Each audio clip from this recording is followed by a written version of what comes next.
ನಮಸ್ಕಾರ. ನೀವೇ ಹೇಳಿ, ಇಂದಿನ ಜಗತ್ತಿನಲ್ಲಿ ಶಿಕ್ಷಣ ಎಷ್ಟು ಬದಲಾವಣೆ ಕಂಡಿದೆ ಗೊತ್ತೇ?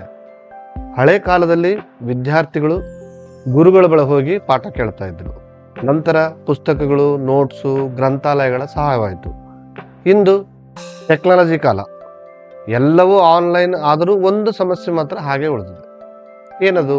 ಟೈಮ್ ಕಡಿಮೆ, ಕಂಟೆಂಟ್ ಭಾಳ ಹೆಚ್ಚಿದೆ, ಪ್ರಶ್ನೆ ಉತ್ತರ ಸಿದ್ಧಪಡಿಸುವಂತಹ ಹೊಣೆಗಾರಿಕೆ ದೊಡ್ಡದು.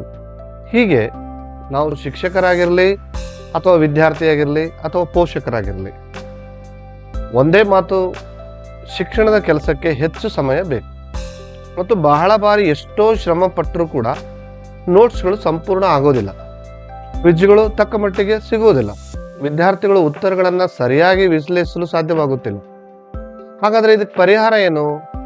ಅದಕ್ಕೆ ಪರಿಹಾರ ಏನಂತಂದರೆ, ಇತ್ತೀಚಿನ ದಿನಗಳಲ್ಲಿ ತಂತ್ರಜ್ಞಾನದಲ್ಲಿ ಎಡ್ಯುಕೇಟರ್ AI ಟೂಲ್ ಅಂತ ಬಂದಿದೆ.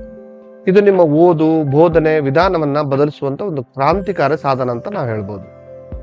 ಮತ್ತೆ ಇದು ಸಮಯವನ್ನು ಕೂಡ ಉಳಿಸಿಕೊಡುತ್ತೆ, ಗುಣಮಟ್ಟದ ಶಿಕ್ಷಣವನ್ನು ಕೂಡ ಎಲ್ಲರಿಗೂ ತಲುಪಿಸುವಂಥ ಕೆಲಸವನ್ನು ಮಾಡ್ತಾ ಇದೆ. ಮೊದಲನೇದಾಗಿ ಇದು ಶಿಕ್ಷಕರಿಗೆ ಬಹಳಷ್ಟು ದೊಡ್ಡ ಸಹಾಯವನ್ನು ಮಾಡುತ್ತೆ. ಏಕೆಂದರೆ ಕ್ವಿಜ್ಜು, ವರ್ಕ್ಶೀಟು, ನೋಟ್ಸು, ಪ್ರಶ್ನೆ ಪತ್ರಿಕೆ, ಹೀಗೆ ಆಲ್ ಇನ್ ಒನ್ ಎಲ್ಲ ರೀತಿಯಲ್ಲಿ ಇದು ಸಾಕಷ್ಟು ಸಹಾಯ ಮಾಡುತ್ತೆ. ಇನ್ನು ಎರಡನೇದು, ವಿದ್ಯಾರ್ಥಿಗಳಿಗೆ ಕೂಡ ಬಹಳ ಉಪಯುಕ್ತವಾಗಿರ್ತಕ್ಕಂಥದ್ದು.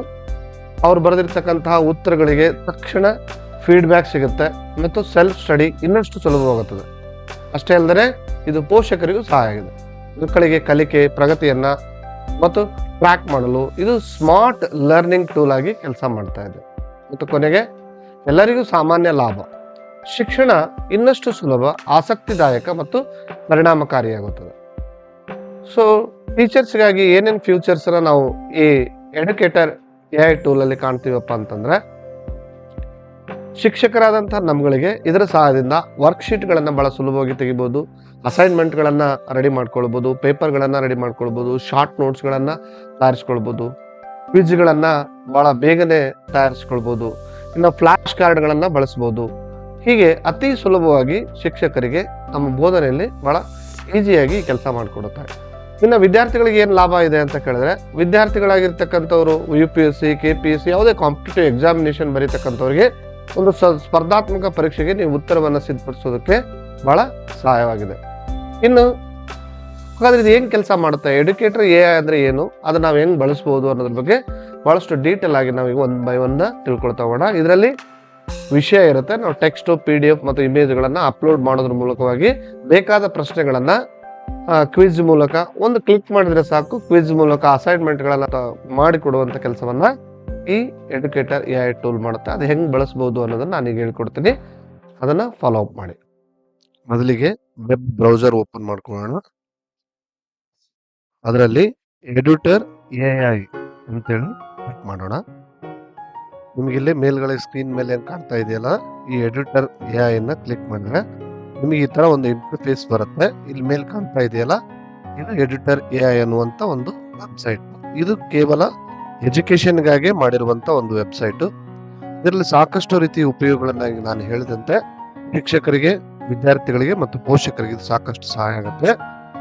ಅದ್ರ ಬಗ್ಗೆ ಯಾವ ರೀತಿ ಹೆಲ್ಪ್ ಆಗುತ್ತೆ ಅಂತ ನೋಡೋಣ. ಮೊದಲಿಗೆ ನಾವು ಎಡ್ಯುಟರ್ AI ಸೈನ್ ಇನ್ ಮಾಡ್ಕೊಳ್ಬೇಕು. ಎಡಿಟರ್ನ ಸೈನ್ ಇನ್ ಮಾಡ್ಕೊಳ್ಬೇಕು ಅಂದ್ರೆ ನೀವು ಇಮೇಲ್ ಮತ್ತು ಪಾಸ್ವರ್ಡ್ ಮಾಡ್ಕೊಳ್ಬೋದು, ಇಲ್ಲಾಂದ್ರೆ ಡೈರೆಕ್ಟ್ ಆಗಿ ಗೂಗಲ್ ಅಕೌಂಟಿಗೆ ಹೋಗಿ ಗೂಗಲ್ ಅಕೌಂಟ್ನ ಕ್ಲಿಕ್ ಮಾಡಿಕೊಂಡು ಅದನ್ನ ಸೈನ್ ಇನ್ ಮಾಡ್ಕೊಳ್ಳಿ. ನಾನೀಗ ಗೂಗಲ್ ಅಕೌಂಟ್ ಇದೆ ನಂದು, ನನ್ನ ಗೂಗಲ್ ಅಕೌಂಟಿಗೆ ನಾನು ಸೈನ್ ಇನ್ ಮಾಡ್ಕೊಳ್ತಾ ಇದ್ದೀನಿ. ಸೈನ್ ಇನ್ ಮಾಡ್ಕೊಳ್ಳೆ ನಮಗೊಂದು ಇಂಟರ್ಫೇಸ್ ಬರುತ್ತೆ, ಮತ್ತೆ ಅದು ಕಂಟಿನ್ಯೂ ಅಂತ ಕೇಳುತ್ತೆ. ನೀವು ಕಂಟಿನ್ಯೂ ಅಂತ ಕೊಡಿ.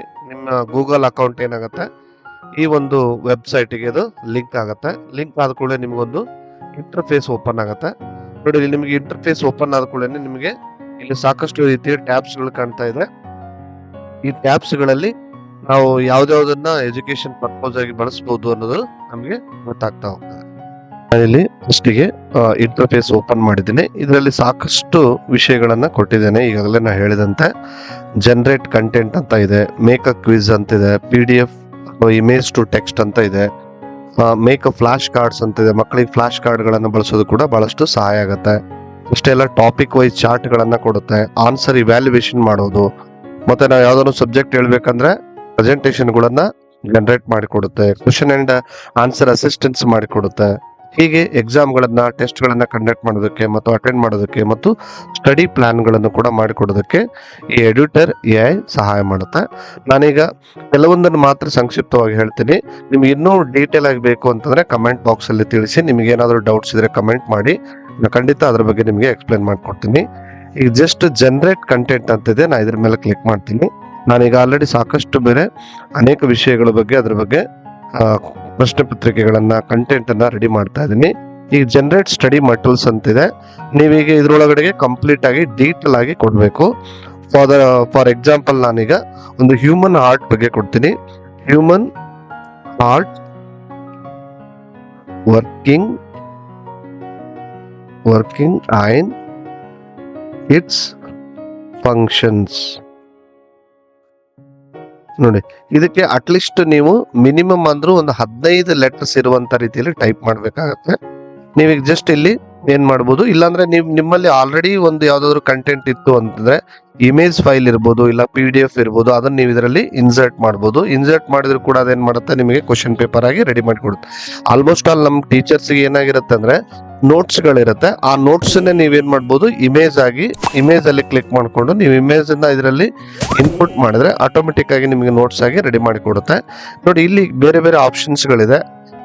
ರೀರೈಟ್ ಇದೆ, ಎಕ್ಸ್ಪ್ಲೇಷನ್ ಇದೆ, ಮೇಕ್ ಅ ನೋಟ್ಸ್ ಅಂತ ಇದೆ, ಅಬ್ಜೆಕ್ಟಿವ್ ಟೈಪ್ ಕ್ವಶನ್ಸ್ ಇದೆ, ಹೌದಾ, ಬ್ಲಾಂಕ್ ಕ್ವಶನ್ಸ್ ಇದೆ, ಮೇಕ್ ಆನ್ ಲೀನಿಯರ್ ಕ್ವಶನ್ಸ್, ಈ ತರ ಇದೆ. ನನಗೆ ಜಸ್ಟ್ ಏನಂತಂದ್ರೆ ಒಂದು ನೋಟ್ಸ್ ಬೇಕಾಗಿದೆ. ಆ ನೋಟ್ಸ್ ನ ರೆಡಿ ಮಾಡಬೇಕು ಅಂತ ಅನ್ಕೊಂಡಿದ್ದೀನಿ ಮಕ್ಕಳಿಗಾಗಿ. ಅದನ್ನ ಯಾವ ಲ್ಯಾಂಗ್ವೇಜ್ ಅಲ್ಲಿ ಬೇಕಾದ್ರೂ ನೀವು ತೆಗೆದುಕೊಳ್ಬಹುದು. ನಾನೀಗ ಕನ್ನಡ ಲ್ಯಾಂಗ್ವೇಜ್ ಅಲ್ಲಿನೇ ಅದನ್ನ ಕೇಳ್ತಾ ಇದ್ದೀನಿ. ಅದಕ್ಕೆ ಕನ್ನಡ ಲ್ಯಾಂಗ್ವೇಜ್ ಅಂತ ಕ್ಲಿಕ್ ಮಾಡ್ತಾ ಇದ್ದೀನಿ. ನೋಡಿ, ಕನ್ನಡ ಲ್ಯಾಂಗ್ವೇಜ್ ಅಂತ ಕ್ಲಿಕ್ ಮಾಡಿದ್ದೀನಿ. ಈಗ ಗೋ ಅಂತ ಕೊಟ್ಬಿಟ್ರೆ ಅದು ಆಟೋಮೆಟಿಕ್ ಆಗಿ ಏನ್ ಮಾಡುತ್ತೆ, ಹ್ಯೂಮನ್ ಹಾರ್ಟ್ ಮತ್ತು ವರ್ಕಿಂಗ್ ಅದರ ಕಾರ್ಯಗಳು ಅಂದ್ರೆ ಅದರ ಕೆಲಸ ಮತ್ತು ಅದರ ಕಾರ್ಯಗಳ ಬಗ್ಗೆ ನನಗೆ ನೋಟ್ಸ್ ಬೇಕಾಗಿದೆ ಮಕ್ಕಳಿಗೆ ಕೊಡೋದಕ್ಕೆ. ಅದು ನೋಟ್ಸ್ ನ ಬಹಳ ಈಸಿಯಾಗಿ ಮಕ್ಕಳಿಗೆ ಆಲ್ಮೋಸ್ಟ್ ಆಲ್ ಅರ್ಥ ಮಾಡುವಂತ ರೀತಿಯಲ್ಲಿ ನಿಮಗೆ ನೋಟ್ಸ್ ನ ಪ್ರಿಪೇರ್ ಮಾಡಿ ಕೊಟ್ಟಿದೆ. ನೋಡಿ, ಜಸ್ಟ್ ಅಬ್ಸರ್ವ್ ಮಾಡಿ, ಮಾನವನ ಹೃದಯದ ಕಾರ್ಯ ಮತ್ತು ಅದರ ಕಾರ್ಯಗಳು ಮತ್ತು ಅದರ ಯಾವ್ದು ನಿಮಗೆ ಏನಾದ್ರು ಬೇಕಿತ್ತು ಅಂತಂದ್ರೆ ಇದನ್ನ ಕಾಪಿ ಮಾಡ್ಕೊಂಡು ಪೇಸ್ಟ್ ಮಾಡ್ಕೊಂಡು ಇದನ್ನ ಮತ್ತೆ ನಾವು ಟೈಪ್ ಮಾಡ್ಕೊಂಡು ಮಕ್ಕಳಿಗೆ ಅನಾಲಿಸಿಸ್ ಮಾಡೋದಕ್ಕೆ ಮತ್ತು ನೋಟ್ಸ್ ಅನ್ನ ಕೊಡೋದಕ್ಕೆ ಈಸಿ ಆಗುತ್ತೆ. ಸೊ ಇದು ನೋಟ್ಸ್ ಅನ್ನ ಜನರೇಟ್ ಮಾಡುವಂಥದ್ದು. ಇನ್ನು ನಾನು ನಿಮಗೆ ಇಮೇಜ್ ಥ್ರೂ ನೀವು ಇದನ್ನ ಟ್ರೈ ಮಾಡಿ ನೋಡಿ. ನೀವು ಏನಾದರೂ ನೋಟ್ಸ್ ಬರೆದಿದ್ರೆ ಆ ನೋಟ್ಸ್ ಅಲ್ಲಿ ಇರ್ತಕ್ಕಂಥ ಪ್ರಶ್ನೆ ಪತ್ರಿಕೆಯನ್ನು ತಯಾರು ಮಾಡೋದು ಕೂಡ ಮಾಡಿಕೊಡುತ್ತೆ. ಮತ್ತೆ ನಾವು ಹೋಮ್ ಬಟನ್ ಹೋಗೋಣ. ಮೇಕ್ ಅ ಕ್ವಿಜ್ ಅಂತಿದೆ. ಕ್ವಿಜ್ ಬಗ್ಗೆ ನೀವು ಕ್ವಶನ್ ಗಳನ್ನ ರೆಡಿ ಮಾಡ್ಕೊಳ್ಬಹುದು. ಇಲ್ಲಾಂದ್ರೆ ಮೇಕ್ ಅ ಕ್ವಿಜ್ ಅಂತಂದ್ರೆ ಸೆಲ್ಫ್ ಅಸೆಸ್ಮೆಂಟ್ ಕ್ವಿಜ್ ಅಂತ ಇರುತ್ತೆ. ನೀವು ಯಾವ್ದನ್ನ ಬೇಕು ಅದನ್ನ ಮತ್ತೆ ಅದೇ ತರ ಇಲ್ಲಿ ನಾ ಹೇಳಿದ್ನಲ್ಲ PDF ಅಥವಾ ಇಮೇಜ್ ಅನ್ನ ಹಾಕಿ ಅಲ್ಲಿ ರೆಡಿ ಮಾಡ್ಕೊಳ್ಳಿ. ನಾನು ಅದೇ ವಿಷಯದ ಬಗ್ಗೆನೇ ಕೇಳ್ತೀನಿ. Human heart and it's functions ಅಂತ ಕೇಳ್ತಾ ಇದ್ದೇನೆ. ಈಗ ನನಗೆ ಇದರ ಎಷ್ಟು ಕ್ಯಾರೆಕ್ಟರ್ ಅಟ್ಲೀಸ್ಟ್ 20 ಮಿನಿಮಮ್ ಅಕ್ಷರಗಳನ್ನ ಅದು ಕೊಡ್ಬೇಕು ಅಂತ ಹೇಳ್ತಾ ಇದೆ. ನಾವು 20 ಅಕ್ಷರಗಳಿಗಿಂತಲೂ ಕೂಡ ಹೆಚ್ಚಿಗೆ ಕೊಡ್ಬೋದು, ಬಟ್ 20 ಅಂತೂ ಮಿನಿಮಮ್ ಇರಬೇಕು ಅಂತ ಹೇಳಿ. Human heart and it's functions and working ಅಂತ ಕೂಡ ಕೊಡೋಣ. ನೋಡಿ, ಈಗ ನನಗೆ ಎಷ್ಟು ಕ್ವಶನ್ಸ್ ಬೇಕು ಅಂತ ಇಲ್ಲಿ ಕೇಳುತ್ತೆ. 40 ಪ್ರಶ್ನೆಗಳವರೆಗೆ ನಿಮಗೆ ಪ್ರಶ್ನೆಗಳನ್ನ ಕೊಡುವಂತ ಸಾಧ್ಯತೆ ಈ ವೆಬ್ಸೈಟ್ ಇದೆ. ಜಸ್ಟ್ 5 ಪ್ರಶ್ನೆಗಳನ್ನ ಮಾತ್ರ ಕೇಳ್ತಾ ಇದ್ದೀನಿ. ನಾನೀಗ ಯಾವ ಲ್ಯಾಂಗ್ವೇಜ್ ಬೇಕೋ ಆ ಲ್ಯಾಂಗ್ವೇಜ್ ಅನ್ನ ಸೆಲೆಕ್ಟ್ ಮಾಡ್ತೀನಿ. ಈಗ ನಮಗೆ ಜಸ್ಟ್ ಕನ್ನಡ ಲ್ಯಾಂಗ್ವೇಜ್ ಬೇಕು, ಕನ್ನಡನ ಸೆಲೆಕ್ಟ್ ಮಾಡ್ತೀನಿ. ಕನ್ನಡ ಕೊಟ್ಟಿದ್ದೀನಿ. ಈಗ ಗೆಟ್ ಕೀ ಟರ್ಮ್ಸ್, ನೀವು ಇಲ್ಲಿ ಆನ್ಸರ್ ಮಾಡ್ಕೊಳ್ಳುವಾಗ ಸ್ಯಾಂಪಲ್ ಕ್ವಶನ್ ಬೇಕಂದ್ರೂ ಕೂಡ ನಿಮಗೆ ಅದು ಸ್ಯಾಂಪಲ್ ಪ್ರಶ್ನೆಯನ್ನು ಮಾಡ್ಕೊಂಡು ನೀವು ಆನ್ಸರ್ನ ರೆಡಿ ಮಾಡ್ಕೊಳ್ಬಹುದು. ಇಲ್ಲ ಡೈರೆಕ್ಟ್ ಆಗಿ ನಾವು ಫುಲ್ ಕ್ವಶನ್ಸ್ ಅಂತ ಕೊಟ್ಬಿಟ್ರೆ ನಿಮ್ಗೆ ಎಲ್ಲಾ ರೀತಿಯ ಆಬ್ಜೆಕ್ಟಿವ್ ಟೈಪ್ ಕ್ವಶನ್ ಅನ್ನ, ಅಂದ್ರೆ ಈ ಚಾಪ್ಟರ್ ನೀವು ಯಾವ ಚಾಪ್ಟರ್ ನ ಮಕ್ಕಳಿಗೆ ಪಾಠ ಮಾಡ್ತಾ ಇದ್ರೋ ಆ ಚಾಪ್ಟರ್ ಬಗ್ಗೆ ಬಹಳ ಬೇಗನೆ ಅದೇನ್ ಮಾಡ್ಕೊಟ್ಟು ಈ ತರ ಓಪನ್ ಆಗುತ್ತೆ. ಇಲ್ಲಿ ನಾವೇನ್ ಮಾಡ್ಬೇಕು, ಮೇಕ್ ಅ ಕ್ವಿಜ್ ಅಂತ ಕೊಟ್ರೆ ಅಲ್ಲಿ ಮೇಕ್ ಅ ಕ್ವಿಜ್ ಯಾವ ಹೆಸರಲ್ಲಿ ನೀವು ಕ್ವಿಜ್ ಅನ್ನ ನಡೆಸ್ತಾ ಇದ್ದೀರಿ. ಫಾರ್ ಎಕ್ಸಾಂಪಲ್ ನಮ್ದು ಯಾವುದೋ ಒಂದು ಹೈಸ್ಕೂಲ್ ಇದೆ ಅಂತ ಅನ್ಕೊಳ್ಳೋಣ. For example government